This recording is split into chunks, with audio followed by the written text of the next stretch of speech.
Le cancer est une maladie qui constitue la deuxième cause de décès dans le monde.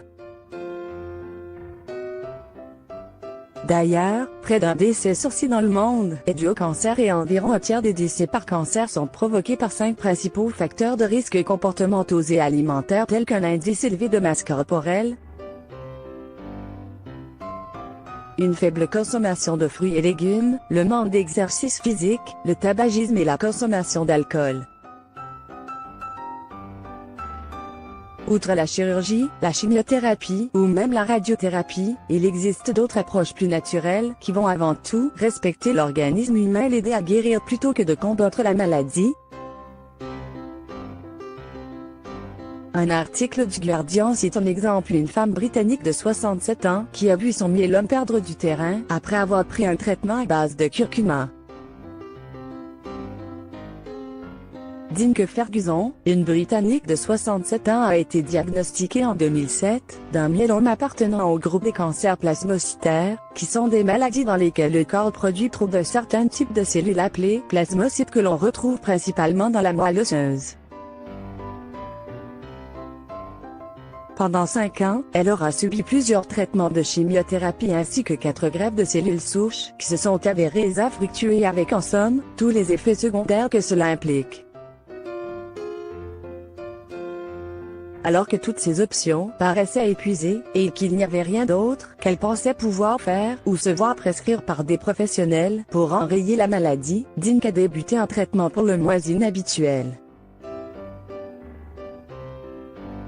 Dernier espoir de guérison, Dinke a donc commencé à prendre un traitement à base de curcumine, un des composants clés du curcuma qu'elle s'était vu conseiller via un forum sur Internet. Elle a tout simplement décidé de tenter le tout pour le tout car à ce stade-là, et ses protocoles de soins n'ayant guère été fructueux, elle n'avait plus rien à perdre. Elle entama son traitement en prenant 8 grammes par jour de curcumine sous forme de comprimé, l'équivalent d'environ 2 cuillerées à thé de curcuma pur en poudre.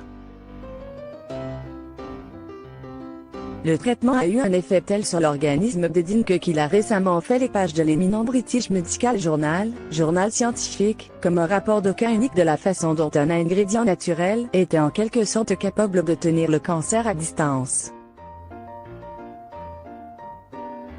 Jamie Kavanagh, professeur de maladies du sang à l'hôpital Barr de Londres et co-auteur du rapport déclare: lorsque vous consultez son tableau, il n'y a pas d'autre explication pour le rétablissement de Dinke, autre que celui lié au traitement à la curcumine.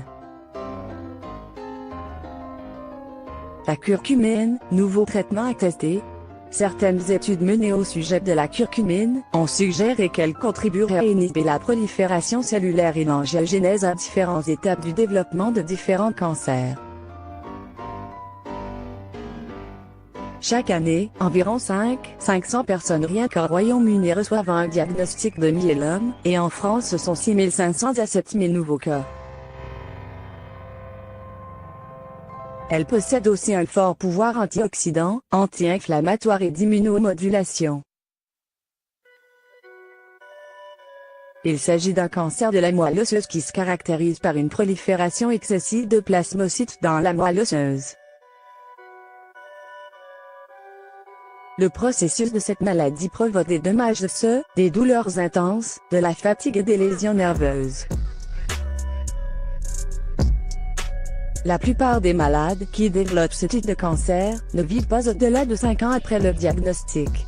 Dinke est aujourd'hui convaincue que la curcumine pourrait aider certains malades comme elle. Mais bien que le traitement à base de curcumine soit largement utilisé en médecine ayurvédique, et a été étudié pour ses effets anti-inflammatoires et antiseptiques, pour que celui-ci soit largement prescrit, il doit dans un premier temps, être testé dans des essais cliniques à grande échelle. Et pourtant, selon Julie Ryan, spécialiste du cancer au centre médical de l'Université de Rochester à New York, il existerait des preuves tangibles que l'activité biologique de la curcumine est réelle. Elle a alors déclaré à la revue Nature que les formes chimiquement modifiées peuvent être plus efficaces pour atteindre les tissus, car la forme brute interagit avec diverses protéines, donc fonctionne différemment que de nombreux médicaments. Angus Dalgleish, professeur d'oncologie à l'hôpital St George de South London en Grande-Bretagne, est un autre professionnel de la santé qui a étudié les effets de la curcumine sur ses patients et qui est convaincu par le potentiel de celle-ci. Il déclare même que la curcumine est un puissant agent anti-inflammatoire et l'inflammation chronique est le précurseur de 99% de tous les cancers. Il ajoute quand bien même cela ne marche évidemment pas pour tout le monde, cela peut en revanche fonctionner pour certaines personnes. À l'heure actuelle, l'un des principaux problèmes pour les chercheurs est de trouver un produit à base de curcumine qui contient une dose standardisée et une formulation avec un ingrédient qui modifie les molécules de curcumine pour améliorer leur absorption par l'organisme.